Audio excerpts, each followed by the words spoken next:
கடவுளுடன் காலை வணக்கம்.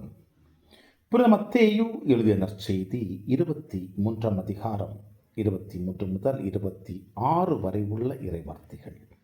அக்காலத்தில் இயேசு கூறியது: வெளிவேடக்கார மறைநூல் அறிஞரே, பரிசேயரே, ஐயோ உங்களுக்கு கேடு! நீங்கள் புதினா, சோம்பு, ஜீரகம் ஆகியவற்றில் 10 ஒரு பங்கை படைக்கிறீர்கள். ஆனால் திருச்சட்டத்தின் முக்கிய போதனைகளாகிய நீதி, இரக்கம், நம்பிக்கை ஆகியவற்றை கடைபிடிக்காமல் விட்டுவிடுகிறீர்கள். இவற்றை கண்டிப்பாய் கடைபிடிக்க வேண்டும், அவற்றையும் விட்டுவிடக்கூடாது. குருட்டு வழிகாட்டிகளே, நீங்கள் பருகும்போது கொசுவை வடிகட்டி அகற்றுகிறீர்கள், ஆனால் ஒட்டகத்தையோ விழுங்கி விடுகிறீர்கள். வெளிவேடக்கார மறைநூல் அறிஞரே, பரிசேயரே, ஐயோ உங்களுக்கு கேடு!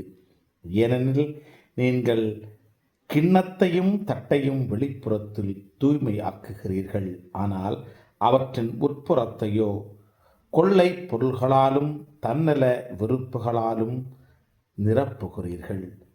குருட்டு பரிசேயரே, முதலில் கிண்ணத்தின் உட்புறத்தை தூய்மையாக்குங்கள், அப்பொழுது அதன் வெளிப்புறமும் தூய்மையாகும். கிறிஸ்துவின் நற்செய்தி. இந்த நாள் இனிய நாளாக அமைய வாழ்த்துக்கள்.